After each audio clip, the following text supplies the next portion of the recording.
집행문이 강제 집행하기 위해서는 요건으로 딱 이제 갖고 들어와야 돼. 그래서 지금 집행 권한 이야기를 했고 여기다가 이제 집행문 이렇게 해야 돼. 물론 이 집행 권한은 송달을 해야 돼. 이제 채무자한테 강제 집행하려면. 그래서 그때 요건을 보면 이런 그림 또 다른 그림 한번 우리가 본 적 있어. 강제 집행에서 요건으로 55면 옆번호 4-24 그림 봐봐. 그걸 내가 그림으로 그려놨지. 일반적인 이제 소송 요건처럼 절차적인 요건을 갖춰야겠지. 관할이 있는 데다 내야 된다든지 뭐 이런 건 절차적인 소송 요건이라고 표현 썼는데 집행법에서의 어떤 절차 요건이지. 그다음에 집행 자체에서는 강제 집행의 요건으로 집행 권한과 집행문 이게 필요하다는 거지. 그다음에 밑에 송달해야 돼. 집행 권한. 근데 판결문은 그 판결 절차에서 마지막 송달을 했기 때문에 다시 할 필요 없이 뭐 이런 설명도 있는데 하여튼 공식적으로는 송달이라는 개념이 하나 있어. 이렇게 해서 강제 집행을 위해서 집행 권한과 집행문 있는 거지. 그 얘기를 지금 해 가는 거야. 그래서 집행 권한에다가 집행문이 붙어서 그걸 집행 정본이라고 그래. 줄여서 5-1에 보면 강제 집행의 요건으로 볼드체 보면 집행 권한이 있어야 된다. 5-1. 그다음에 집행문이 있어야 한다. 즉 강제 집행은 집행문이 부여된 집행 권한의 정본.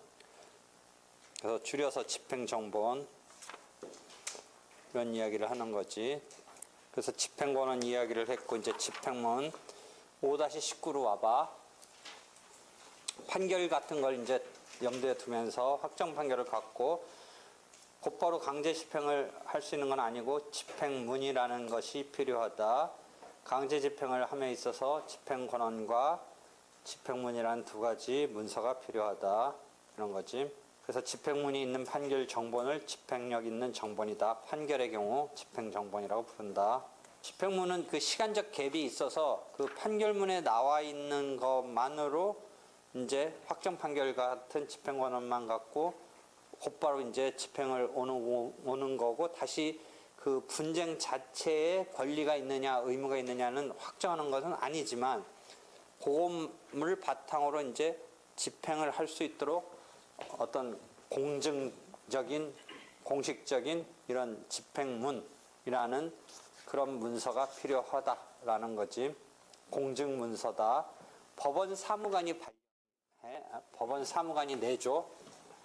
이제 법원 사무관에게 법원 사무관 등이라는 말 붙지. 법원 사무관 어쩌고저쩌고. 그래서 이게 집행문을 부여한다고 그래. 집행문을 부여해. 근데 집행문에는 아까 말한 대로 단순, 조건, 승계 집행문이 있다고 그랬지. 요거는 변동이 없을 때 그냥 붙이는 거야. 그래도 필요한 거야. 그냥 붙이는 거야. 근데 요거는 조건. 뭔가 그 내용에 불확정 기한이 기한 중에 확정 기한은 그 날짜 오는 게 뭐 나오기 때문에 뭐 큰 문제는 없는데 뭐 조건, 불확정 기한. 조건도 오히려 정지 조건부는 의미가 있는데 해제 조건부는 그거 성취되면 이제 그 권리가 없어지니까 집행 못 하는 거죠. 그다음에 승계인은 민사소송법 218조 1항을 보면 판결은 당사자사이에 효력이 있다. 요것 때문에 민사소송법 지금 학생 오라고 그런 거야, 지금. 요것 때문에. 기판력에 왜 웃어? 왜? 너무 허탈해? 어? 요것 때문에 오라고 했다고 허탈해? 괜히 왔어? 어? 하여튼 218조 1항에 보면 기판력의 주관적 범위라고 하는데 당사자, 판결문의 당사자, 의리 갑한테, 채무자가 피고가 채권 정원한테. 근데 갑다시한테 채권이 양도될 수도 있는 거고 어느 시점 이후에? 변론 종결 시점 이후에 또는 의리, 채무를 인수시킨다든지 또는 뭔가 그 건물 같은 거로 집만 하친다면 건물을 매도했다든지 양도했다든지 해서 을다시한테 이렇게 할 수 있는 상황이 있는데 이 사람이 집행한다든지 이 사람에게 을다시에게 이렇게 써놔서 더 헷갈린다. 하여튼 이쪽으로 치면 정, 이쪽으로 치면 병, 아까 설명을 치면 병이나 정에게 집행하려면 이런 거가 필요하다는 거죠. 판결문을 거기에 맞춰서 이렇게 해줘야 되니까. 일단 기본 개념 알았지? 그래서 봐. 단순 집행문은 그냥 간단해. 이 정보는 강제 집행 실시하기 위해서 누구에게 내어준다. 법원 사무관 등이 내주는 거지. 단순 집행문의 경우가 실무상 대부분을 차지한다. 단순한 거지만 일단 필요는 해. 가서 받아와야 돼. 받아야 돼. 그런데 이런 단순 집행문 이외에 조건 성취 집행문 30조 2항을 보면 판결을 집행하는데 조건이 붙어 있어. 조건이 성취되었음을. 정지 조건 같은 거는 그 성취돼서 어떤 상황이 나오는 거니까 그걸 나타내 주어서 즉 증명해 줘야 되는데 이러한 증명하는 서류를 제출하여야만 집행문을 내어준다. 그러니까 정지 조건의 성취, 불확정 기한의 도래, 반대 의무의 이행 등이 이루어졌음을 증명 책임. 왜 거기 5-24에 정지 조건 중에 해제 조건 빠져 있고 불확정 기한에 확정 기한이 빠져 있고 반대 의무 이행이 동시 이행의 경우는 빠져 있어. 선이행이야. 왜 그러냐면 선이행이니까 이 단계가 집행을 할 때 이렇게 집행문을 부여받고 이제 집행문을 부여받고 그 다음에 이걸 갖춰서 이제 정식으로 강제 집행을 신청하는 강제 집행 개시 신청을 해야 돼. 그러니까 이게 준비 작업 비슷한 거야. 이제 판결문에다가 집행문을 부여받는 게 약간 처음이지만 본격적인 강제 집행으로 치면 이제 약간 준비 작업이야. 그러니까 절차적으로는 여기서부터 시작하는 거야. 절차적으로는. 근데 요거를 마련해 줘야 돼. 준비 절차라고 하니까 좀 표현은 이상하고 그때 제3명시 절차 이런 거가 준비 절차라고 볼 수 있는데 하여튼 절차적으로 거기서 시작하는데 이런 걸 잘 갖춰서 가지고 가야 돼. 그러니까 요 다음 시점인 거지. 여기를 가기 위해서 이걸 가져야 되는데 선이행적인 거라면 여기서 집행문 부여 단계에서 자기가 선이행이니까 했다라는 것을 잘 해서 집행을 갈 수 있도록 해야 되고 동시행은 어디까지만 하면 돼. 여기 본격적인 집행이 개시될 때까지만 갖추면 돼. 그러면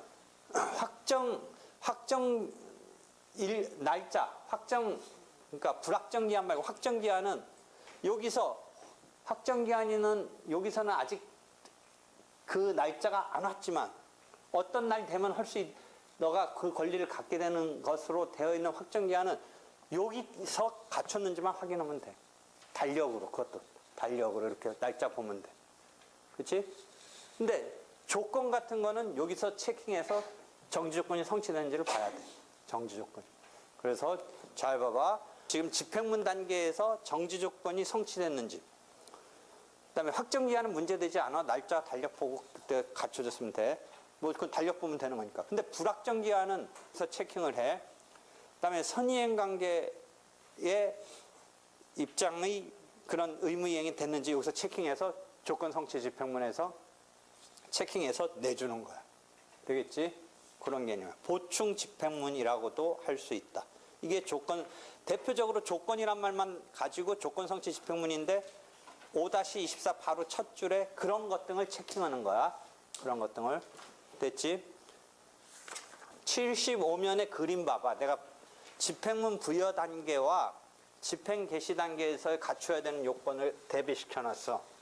그렇지? 시점은 집행 개시가 절차적으로 이제 진짜 본격적으로 하는 거야. 그렇지만 갖춰야 돼. 그 갖춰야 되는 집행의 요건. 그래서 이때를 집행 개시 요건이 아니라 아까 우리가 그림을 보면 다시 가서 그 그림을 보면 강제 집행의 요건에서 55면, 75면 동시에 봐봐. 55면, 75. 55에서 강제 집행의 요건. 이지?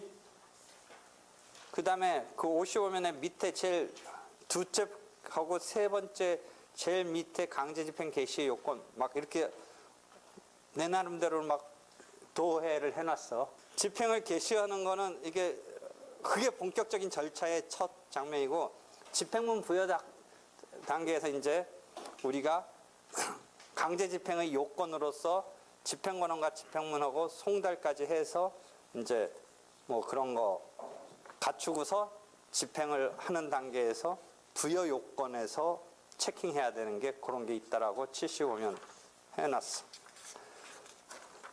그래서 조건 성취 집행문을 받아야 돼. 그런 걸 갖췄는지.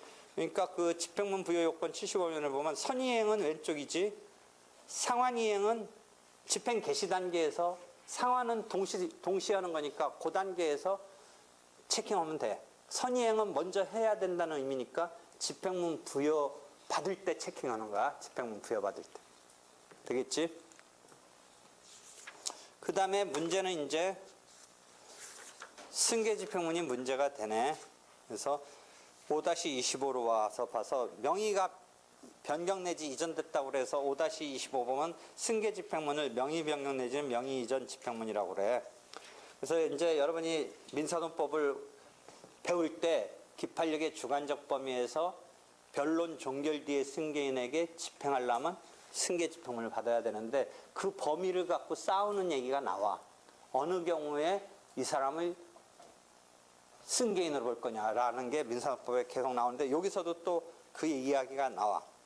그래서 그 이야기를 해주려고 오라고 한 거야. 그럼 다시 여기서는 나눠놓고 설명하고 있는데 보자. 4-19를 봐봐. 지금 4-19랑 또 비교해서 봐야 돼서 5-26 두 개를 봐야 돼. 4-19랑 5-26. 민사소송법 218조 1항에서 4-19를 봐. 변론을 종결한 뒤에 승계인. 다시 정리하면 변론 소송 도중에 당사자가 사망했다든지 소송 도중에 계쟁물의 양도양수가 있었다든지 하는 국면에 대한 것은 민사법에서 설명해. 그것까지 집행법에서 설명하지는 않아. 집행법은 어디 단계부터는 설명해? 변론 종결 뒤 장면을 설명해 주는 거야. 왜냐하면 변론 종결 뒤 상황은 이 집행권원에 안 나오고 있으니까. 집행권원에는 변론 종결 하고서 나오는 상황을 반영한 판결이니까.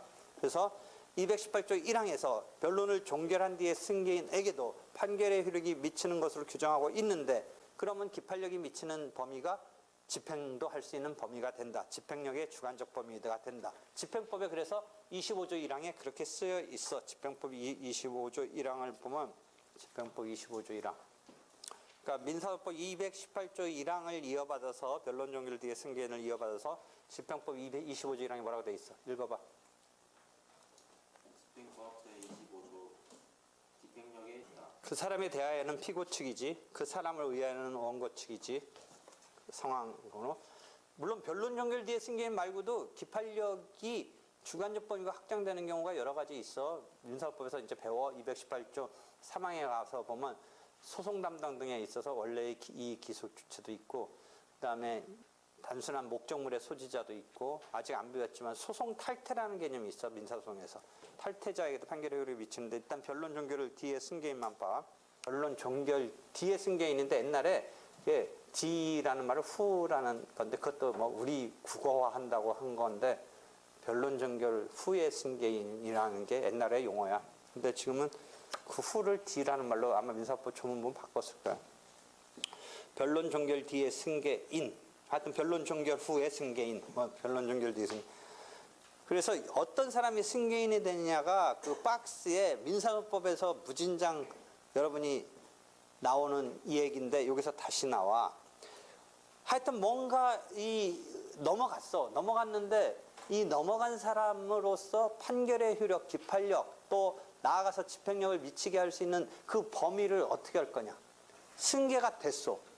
그럼 봐. 판결문에는 가불간으로 돼 있는데 지금 그 이후 시점을 보니까 뭔가 승계가 이루어졌어. 그게 원고 측이든 이제 피고 측인데 주로 피고 측이 문제가 돼. 피고가 있을 때 원래 피고는 판결문의 피고는 지금 그 사람한테 판결문 갖고는 그 사람한테만 효력을 생기게 할 수 있다가 218조 1항의 판결의 효력은 상대적이다. 원고 피고 사이에만 발생하는 거다. 근데 경우에 따라서 승계가 있을 때 판결의 효력을 미친다. 라는 거야. 그럼 봐봐. 이 판결의 효력을 받아야 되는 사람은 그 판결의 공방을 펼치는 변론 종결까지의 상황에서는 자기가 싸운 바가 없어. 그 이후에 무언가 이유 때문에 자기가 넘겨받았어. 뭐 판결이 있는지를 알면서 모르면서 뭐 넘겨받은 여러 가지가 있어. 그 다음에 판결이 있어도 자기는 뭐 감수하고도 넘겨받을 수 있고 여러 가지가 있는데 이 사람한테 이 판결대로 피고 측으로 생각해보면 돈 1억 원 내라는 걸 그 뒤에 넘겨받은 양수인한테 이제는 네가 내야 된다라고 가기 위해서는 승계집행문이 필요한 거지. 그래서 뭐 그게 큰 문제 없으면 되겠지. 그 다음에 그 넘겨받은 사람이 채무를 양수한 사람이 뭔가 자기가 또 다른 대가하고 이게 맞교환되면서 인수했다든지 했으니까 뭐 수긍하고 내가 갚게 하고서 버티면 그러니까 인정해버리면 큰 문제 없는데 그럼 뭐 승계집행을 거절하면 되는데 이 승계가 과연 이 판결의 효력을 미치게 할 수 있는 승계이냐 놓고 싸움이 있을 수가 있어. 그 범위를 어떻게 잡느냐가 문제가. 형식적으로는 넘어갔어. 근데 원고의 청구가 여러분 민법에서 물건은 대물적 효력이 있지만 채권은 대사인적 효력만 있다고 해요. 그럼 실제법의 이론에 의하면 돈 받는 건 누구한테만 받아야 돼? 채권의 경우라면. 그 사람과만의 관계잖아. 그럼 이 제3자한테까지 이걸 주장할 수가 없어야 되는 거 아니냐. 만약 물건이면 대세적 효력이 있으니까 누가 등장하든 그 권리를 주장할 수 있는 거 아니냐. 근데 우리가 대부분 돈 받는 권리는 뭐야? 채권적이잖아. 소유권 같은 거야 누구나한테 주장할 수 있지만 돈 받는 건 채권적이잖아. 그럼 병한테 이 입장에서 병한테 실체법적으로는 어때? 채권 양도가 있으면 양수인, 채권 양도 아니라 채무 인수가 있으면 병존적이냐 아니냐 뭐 다르겠지만 하여튼 요 판결을 갖고 얘한테 네가 갚아야 된다라고 하려는 거잖아, 효력을. 그건 그 사람하고 싸움 하겠지. 병존적 채무 인수냐 아니면 채무 인수가 됐느냐 안 됐느냐 뭐 싸우겠지. 근데 원래 을이 돈 줘야 된다는 거 갖고 병은 끽소리도 못한 채 자기는 뭐는 한 건 맞아. 채무는 뭐 넘겨받았나 뭐 승계했나 그건 맞는데 그 1억 원 줘야 되는 내용에는 자기가 싸운 바가 없는 어떤 내용이야. 1억 원 줘야 된다라는 결론까지의 내용에는. 근데 갑자기 자기가 돈 갚아야 된다라고 타깃이 됐으니까 기존 판결문을 그대로 쓰려는 거지, 그 사람한테. 그러기 위해서 그게 승계집행문을 부여받아서 쓸 수 있게 해준 거지. 그렇지? 됐지, 여기까지.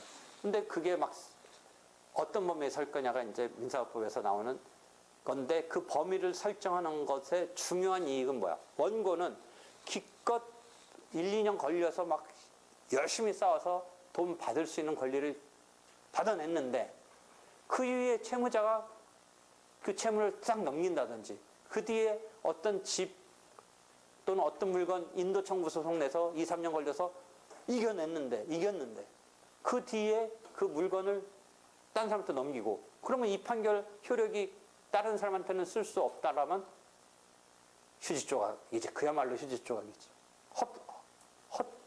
헛수고지. 다시 시작하라고 한다면. 그리고 새로운 사람 상대로 다시 시작하라고 그러면.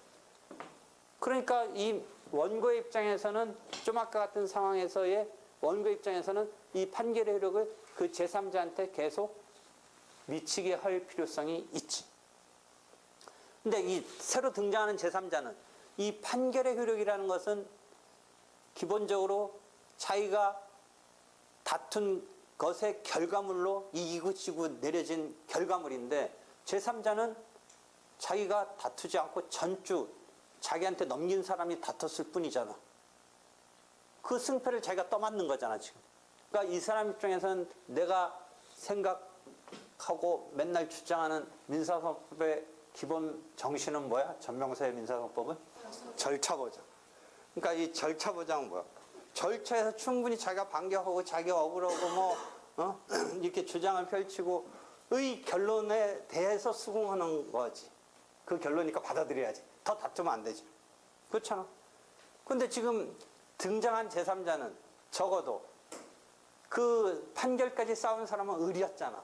을은 뭐 자기가 충분히 보장받아서 싸웠든 안 싸웠든 하여튼 당사자로서의 지위는 있었는데 병은 당사자는 아니었던 거 아니야. 당사자일 수가 없었지. 그 시점 이후에 넘겨받았으니까. 그러니까 당사자의 절차 보장을 못 받은 것이지만 무언가 이유 때문에 얘한테 판결의 효력을 생기게 하는 이 싸움이라는 거죠. 즉 한쪽은 판결의 실효성의 확보라는 이런 이념이랄까 그런 이해관계. 이쪽은 자기가 절차 보장을 못 받았음에도 이걸 받으라고 하는 것에 대한 그럼 절차 보장을 해줄 필요가 없는 그런 거였냐 뭐 등등 이 사람의 입장에서의 이해관계를 잘 절충해서 택해야 돼. 그러니까 일단 기본적으로 어떤 범위에서 어떻게 이 사람을 솎아낼 건가를 하는데 이제 등장하는 이론이 좀 아까 말했던 물건 내지 물건적 청구권이면 대세효가 있으니까 제3자를 잡아채는 거가 조금 더 적극적으로 칠 수 있는 바탕이 되는데 적어도 채권적 청구권이면 대인적 효력밖에 없으니까 제3자를 빼줘야 되는 거 아니냐. 제3자를 칠 수 있는 데 대해서는 소극적이어야 되지 않느냐. 이런 게 있어요. 그게 요 앞의 얘기야 지금. 그래서 그림으로 그려놨어요. 각주 10번 50일에서 승계는 일단 있는데 좀 솎아주려고 그러는 거야. 승계가 있다고 그래서 원고의 판결의 실효성만 따지자면 다칠 수 있게 해줘야 되는데 이쪽 걸려 들어오는 사람 입장도 좀 생각해 줘야 되기 때문에 뭔가 솎아내기 위해서 이론 등이 막 등장하는데 그래서 소송물 이론 등에 있어서는 신소송물 이론은 소송물을 넓게 보고 구소송물 이론은 소송물을 좁게 보는데 뭔가 논란이 있는데 실무적으로만 실전적으로만 몇 가지 타입을 봐봐. 갑이 을한테 소유권에 기한 건물 청구. 이게 물건적 청구권이야. 소유권에 기해서. 임차권 돈 빌려준 거 이런 권리가 아니라 자기가 소유권에 기해서 내 집이니까 너 건물 철거하라. 그런데 이거 흔히 있는 사건이야. 여러분은 이런 상황까지 못 보겠지만 흔하진 않지만 머리 쓰는 사람한테 잘 나오는 이거야. 의리처 철거해야 돼. 그러니까 지구는 시점을 잡았을 때 어떻게 이 명의를 살짝 병한테 돌려놓으면 판결문은 누구 것인데 누가 지금 불법으로 건물 올렸으니까 내 거니까 철거라고 이겼을 때 누구 상대로 이긴 거야?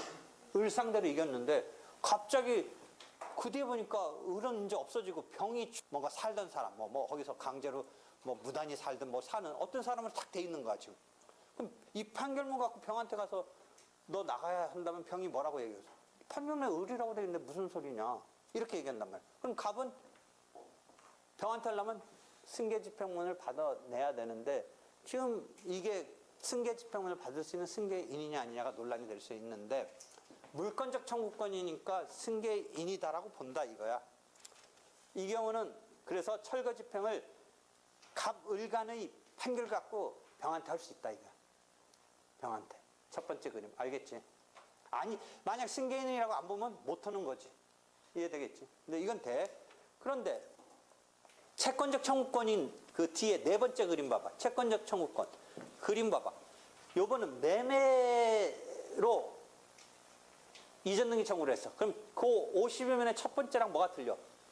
첫 번째는 이전 등기 청구 말소 청구야. 그 갑한테 을한테 넘어간 게 뭔가 무효 사유가 있어서 갑의 입장에서는 등기 넘겨준 그게 뭐가 무효가 있어. 통정 허위 표시 같은 거 많이 얘기하고 하는데 50이면의 첫 번째는 무효 사유에 기한 말소를 하는 거고 네 번째는 자기가 매수자 입장에서 매도인한테 이전 등기 청구를 하는 거야. 그러면 50이면의 그 첫 번째 그림 전체 그림에서는 두 번째고 50이면의 첫 번째 그림은 물건적 청구권이야. 원래는 자기가 소유자였는데 뭔가 팔았어. 근데 팔게 된 계기에 계약에 무효사유가 있어서 다시 돌려받으려고 그래. 그러니까 무효사유에 기한 말소 등기 청구를 받으려는 것은 물건적이야. 근데 네 번째 그림은 자기가 매수인이야. 채권적에 불과해. 이전 등기 청구를 지금 하는 거야. 그러니까 다 이제 결론 났어. 위에 거는 제3자를 채기가 쉬워. 승계인으로 채기가 쉬워. 네 번째는 채권적 청구권이니까 뭔가 이거 채기가 쉽지가 않아. 채권적 청구권은 대사인적 효력밖에 없으니까. 그래서 거기에 그렇게 써 있는 거야. 네 번째, 채권적 청구권인 경우에는 판례가 아마 그럴 거야. 채권적 청구권이라는 것에 흐름을 두고 안 된다는 거야. 변론 종결 뒤에 제3자에 해당한다고 할 수 없다고 보는 거야. 승계는 분명히 있었지. 넘어갔지. 이전 등기 해갔어. 병한테. 승계, 우리가 일반적인 넓은 의미의 승계는 있었지만 지금 승계인으로 볼 건지에 변론 종결 뒤에 승계인으로서 효력을 미칠 것인지의 범위 부처할 때는 이 경우 아니라고 보는 거야. 판례가. 그래서 이런 것을 속아내느냐 아니냐에서 이 기준이 물권 내지 물권적 청구권이냐 채권적 청구권이냐 갖고 속아내는 거야. 되겠지? 근데 그 두 번째 그림은 물권적 청구권인데도 또 다른 어떤 거를 검토하다가 승계인으로 처리하지 않는 게 있어. 두 번째 그림 52면에 소유권에 기한 동산 인도 청구니까 일단 소유권에 기한 물권적 청구권이네. 그런데 이 사람이 변론 종결 뒤에 양도 받았는데 그 사람이 선의취득자야. 동산의 선의취득. 그러면 선의취득이라는 거는 원래는 뭐 넘겨갔으니까 그 다음에 물권적이니까 너 승계이냐 효력 받아야 돼 라고 가려는데 이 사람이 입장에서 자기가 선의취득했다 라고 하는 것을 이 판결에서 효력에서 빠져나갈 수 있게 배려해 줘야 되지 않느냐. 이 사람 나름의 어떤 그 불평이나 자기 주장을 반영해 줘야 되는 뭐가 있지 않느냐. 이걸 어떻게 논리 구성할 거냐. 의 문제야. 그래서 제3자의 나름대로 그래서 다시 이런 제3자가 고유한 방어 방법이 있을 때 어떻게 되느냐가 이제 다시 77면에 가서 봐. 그 두 개를 같이 연결해서 보면 돼. 77면에 승계가 있는데 문제가 되는 경우하고서 77면에 하단부야. 승계인의 고유한 방어 방법을 어떻게 지금 우리가 배려한달까? 이거 무시하고 아니라고 할 수도 있지만 아무래도 이거 좀 찜찜해. 이 사람은 자기 나름대로 변론 종결 뒤에 승계고 그게 물권적 청구권이더라고 하더라도 이 사람이 선의취득했을 때는 선의취득이 뭔지는 알지. 나름대로 선의취득이니까 뭔가 모르면서 취득했다 이거야. 이 사람이 뺏겨야 되는 거 아니야 지금. 판결문대로라면 을이 뺏길 판 아니야 갑한테. 그러니까 을 없는 거잖아. 근데 병은 뭔가 양수했어. 거기에 거래를 했어. 그치 그 동산에 대해서. 근데 나 그런 거 몰랐어. 라고 우기면 어떻게 되겠냐 이거지. 그러니까 모르면서 그 다음에 이제 모르긴 했지만 뭐 누구나 알 수 있었으면 과실인데 진짜 모르고 진짜 억울해. 나는 뭐 정상적인 거라고 생각했어. 근데 이런 판결에서 뺏길 거였네. 뭐 하여튼 뭐 그런 거를 승계인이라고 했을 때 어떻게 할 거냐에 뭔가 빼줘야 되는데 그 테크닉이 두 가지가 있어. 학설이. 형식설과 실질설이라고 그래. 형식설과 실질설이라고 부르는데 보자. 실질설에서는 요거는 77면 거기서 봐. 8면에서. 선의취득하였다는 주장을 하는 경우에 실질설에서는 실질적으로 보는 거야. 그러니까 무슨 말이냐. 실질설의 실질은 뭐냐면 얘 선의취득까지를 고려해서 맞다면 승계인이 아니라고 보는 거야. 맞다면. 근데 형식설은 뭐야? 일단은 승계인인데 네가 억울한 거를 빠져나가기 위해서 네가 다퉈서 빠져나가긴 해야 되는데 일단은 넌 승계인이다. 형식설이야. 그래서 봅시다. 실질설에서는 고유의 방어 방법이 있을 때 지금 동산의 선의취득만 있는데 어떤 거 갖고 많이 물어보냐면 소송법 가서 보면 갑이 을한테 이렇게 해서 넘겼는데 이게 통정 허위 표시면 민법의 통정 허위 표시면 무효지. 그래서 뭔가 때문에 넘겨놨는데 우리끼리는 짜가야. 응? 우리끼리는 가짜인데 을이 딱 그걸 또 그럼에도 불구하고 병한테 넘겼네. 원래는 병까지 없고 나중에 뭔가 사태가 진압되면 찾아오려고 우리끼리 짜가야 하고서 짜가란 말 안 쓰노? 통정, 허위가 짜가잖아. 통정은 서로 짜고. 하여튼 통정 허위 표시로 넘겼다가 찾아오려고 하는데 을이 병한테 넘겨놨네. 뭐 하여튼 그런 거 많이 배우는데 통정 허위 표시는 그 108종 가보면 2항에 보면 선의의 제3자에게 대항할 수 없다. 그거 있지. 그치? 그러니까 이렇게 해서 판결을 받아서 변론 종결 돼가지고 찾아오는 것까지 막 가는데 슬쩍 넘겼어. 그 다음에 이 사람이 선의라는 거야. 그럼 선의의 제3자한테 이게 아닙니다. 이 선의의 제3자한테 대항할 수 없다라는 실제법적인 그것을 소송법에 반영하려면 이 찾아오는 거 얘한테는 주장할 수 없어야 되잖아. 병거 인정해줘야 되잖아. 그죠? 의로고 뭐 다시 싸움을 뭐 하고 나쁜 놈 할지언정 병한테 넘어간 거는 인정해줘야 될 판이지. 그지? 그렇잖아. 그런 거네. 그랬을 때 동산의 선의 취득하고 부동산 같은 경우는 통정허위 표시의 선의의 제3자 이게 예로 많이 나와. 그런 스스로의 방어 방법을 갖고 있는 제3자를 승계인에서 빼주는데 빼주는 테크닉이 어떻게 되느냐에서 실질설과 형식설이 있는데 그 실질설은 그 제3자는 고유한 자기 나름의 방어 방법이 있으면 아예 빼줘. 그래서 그렇지 않은 경우는 승계집행문을 부여받을 수 있는데 그 고유의 자기 나름의 방어 방법이 있을 때는 애초에 승계인이 아니니까 이 승계집행문에서 거절당할 수가 있어. 거절당할 수가 있어. 거부당할 수가 있어. 승계집행문을 법원 사무관한테 받으려는데 뭐 거기서 이 사람이 누구냐 뭐 하다가 실질설은 그런 까지 다 검토해서 얘가 지 방어 방법이 있냐 없냐까지를 감안해서 승계인이라고 보는데 형식설은 일단 그거 무시하고 나가. 승계라는 것만 갖고 나가. 그럼 이 사람은 자기가 나중에 승계 집행문이 부여된 것을 거꾸로 무너뜨리기 위한 자기가 해야 돼요. 그러니까 실질설에 의하면 제3자는 가만히 있어도 되고 그래도 승계인으로 취급 안 당하고 형식설에 의해서는 승계인으로 취급돼서 부여가 돼버리면 자기가 빠져나가기 위한 여러 가지 구제제도를 활용해서 빠져나가야 돼.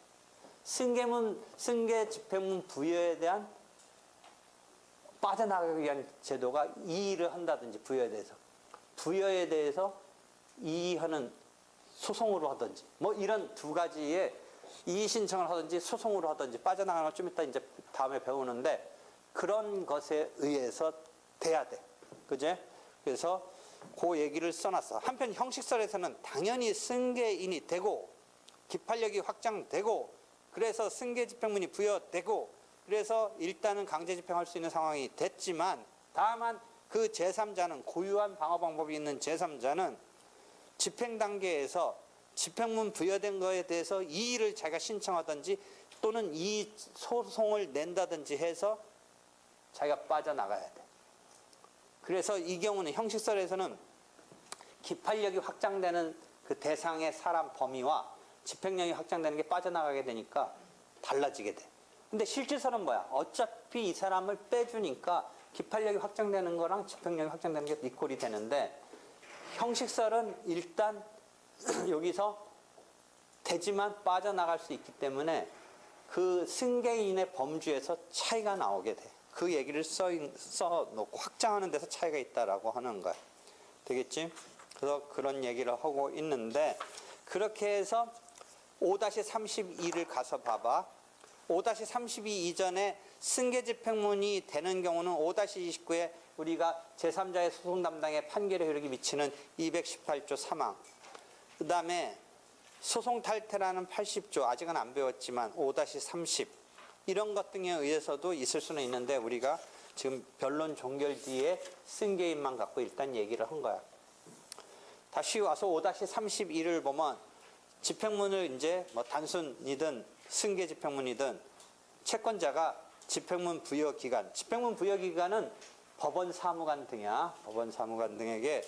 근데 단순 집행문은 곧바로 법원 사무관 등이 해주는데 조건 관련한 집행문하고 승계 집행문은 조금 뭔가 판단을 해야 돼. 단순한 거는 집행문이 나오긴 하지만 부여되지만 단순한 건데 조건이나 승계는 아까 뭐 이런 거가 좀 이렇게 해서 나와야 되기 때문에 법원 사무관이 교부 부여는 하지만 약간 위에 누구 허락 비슷한 게 하나 체크가 되냐면 그 뒤에 봐봐.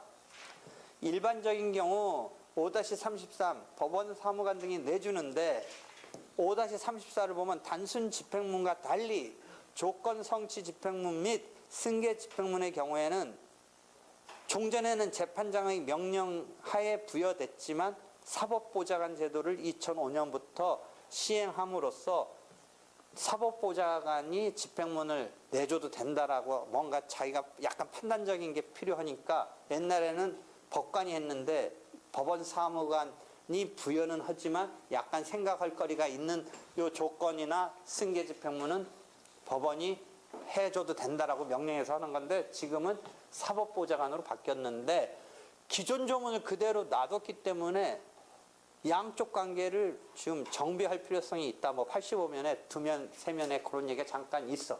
그러니까 여러분이 알 거는 하여튼 조건 집행문이나 승계 집행문은 조금 그런 거가 생각돼야 되는 게 있으니까 법원 사무관만에 의해서 되는 게 아니라 위에서 한번 명령을 내려준다. 근데 지금은 사법보좌관이 하는 것이다. 까지 이해하면 돼.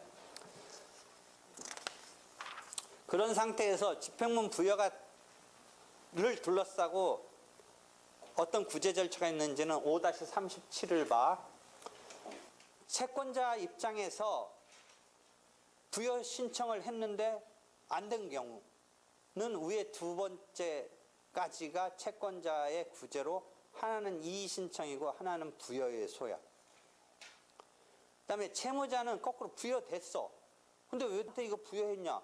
라고 따지기 위해서 세 번째, 네 번째가 이의 신청 내지는 소야. 그러면 그 신청과 소는 첫째, 두 번째 보면 집행문 신청을 했는데 거절당했어. 근데 채권자 입장에서는 거절당한 이유가 너가한테 이 승계 같은 게 뭐 그런 거 뭐 이런 거 내가 인정 못하겠다 해서 안 내주니까 그걸 소송으로 내서 부여받을 수 있는 그 승계됐던 것을 정확히 나타내줄 뭐 예를 들어 부동산 같은 경우는 등기부에 을로부터 병으로 넘어간 거 뭐 이런 거가 마땅히 없는 증명할 거리가 없을 때는 이 판결을 소송을 통해서 소송에서 이기면 그런 증명하는 서면이 되는 거야. 자기가 승계를 인정해달라고 할 수 있는 서면이 되는 거야. 밑에는 이제 똑같이 부여된 것에 대해서 채무자가 이의 신청을 하는데 뭔가 때문에 부여된 것에 대해서 채무자는 아니다. 이거 부여할 게 아니다라고 자기가 소송을 내서 부여될 상황이 아닌 것을 이 소송은 법원이 해주는 거야. 법원이 뭔가 따져가지고 그거 가지고 가서 그냥 이의 신청에 의해서 되면 다행인데 그 이의를 한 것을 자기가 딱 따지기 위해서 소송을 내서 그 서면을 가지고 가서 그 사유로 삼는 거야. 그런 제도 등이 있다라는 거야. 그래서 쭉 읽어보면 돼. 그래서 일단 잠깐 개요가 집행문 부여 거절당한 것에 대해서는 채권자의 구제 절차가 집행문 부여 거절에 대한 이의 신청이지. 이의 신청인데 법원 사무관 등이 안 한 것이기 때문에 법원 사무관 등에 하는 게 아니고 법원에 하는 거야. 이의 신청 법원에. 법원 사무관 등이 안 된다라고 한 것에 대해서 그 사람한테 따지는 게 아니라 법원에 따지는 거야. 다만 그 대상은 법원 사무관 등이 이의 신청을 한 것에 대해서 따지는 것이지 그 88면의 첫 번째 보면 위에서 사법고자관이 해주라 마라 한 것을 해주지 마라 내지는 해주라는 명령을 내리지 않은 것에 대해서 불복하는 것은 아니다. 그러니까 법원에 내는 거다. 이 신청도. 물론 소송은 당연히 법원에 내는 거고 그게 포인트지. 집행문 부여에서는 집행문을 부여받기 위해서 소송을 낸 다음에 거기서 이겨가지고 거절당한 것에 대해서 뭔가 자기가 확실한 것을 나타내지 못했기 때문에 그렇다면 5-46에 가서 뭐 이렇게 해서 재판을 해 법원에. 그래서 5-46의 세 번째 패러그래프 가서 보면 그래서 이기면 즉 소가 정당하다고 인정되면 즉 법원이 판결로서 집행문 부여를 명하게 되는 이런 판결을 받아가지고 이제 부여기관에 제출하면 법원 사무관에게 제출해서 부여 신청을 하도록 하는 제도이다라는 거야. 그지? 그다음에 채무자에 대한 구제 절차는 부여된 것을 전제로 하는 거지. 부여되는 거. 그래서 부여되는 거 내지는 부여될 것을 전제로 하는 거니까 부여된 것에 대해서 이의 신청을 하는 거지. 이의를 하는 거지. 왜 부여됐느냐. 역시 5-49는 그 법원 사무관 등이 속한 법원에다 하는 거지. 법원에다 하는 거지. 그 다음에 집행문 부여에 대한 이의소는 부여가 됐기 때문에 막 이제 부여된 사람한테 이제 집행이 되는 상황까지 가게 됐으니까 이게 그렇게 할 게 아니다. 집행문 지금 부여되는 이게 문제가 있다는 걸 따지기 위해서 부여에 대한 이의소를 내서 그 부여된 게 부여되게 된 그게 의법하다라고 해서 집행을 막기 위한 소이다라는 거지. 이 소의 법적 성질은 우리가 일반적인 소송에 확인 소송, 형성 소송, 뭐 이행 소송이 있는데 부여에 대해서 지금 이의를 하는 것으로 해서 부여될 수 있는 것을 막으려는 형성 소송인데 반해서 앞에 부여의 소는 성질이 확인 소송이 더 일반적이네. 잘 생각해. 부여에 대해서는 아까 부여되는 부여의 소를 갖고 집행문 부여를 다시 법원 사무관에 하니까 자기가 부여받기 위한 그 승계 같은 것 등 집행문을 조건 성취가 됐다는 등 이런 것을 나타내기 위해서 소송으로 내서 이 판결을 갖고 그 요건을 충족시켜 주는 것으로 보니까 확인 소송으로 본다. 즉 5-43 보면 그 소의 법적 성질을 보면 부여의 요건이 존재한다는 확인 소송으로 보는 입장이 일반적이다. 이 소송은 한편 부여된 것에 대한 이의소는 효력을 집행문에 부여돼서 집행문이 나온 것의 효력을 잃게 하는 소멸시키는 판결을 구하는 형성소송으로 보는 게 내 입장인데 다른 사람들도 또 있고 그런데 김홍엽, 이시우는 형성소송으로 본다. 이렇게 돼 있지. 이건 다 학설이 조금씩 또는 복합적으로 보기도 하고 그런 게 있어. 그렇게 해서 지금 집행문까지 얘기했는데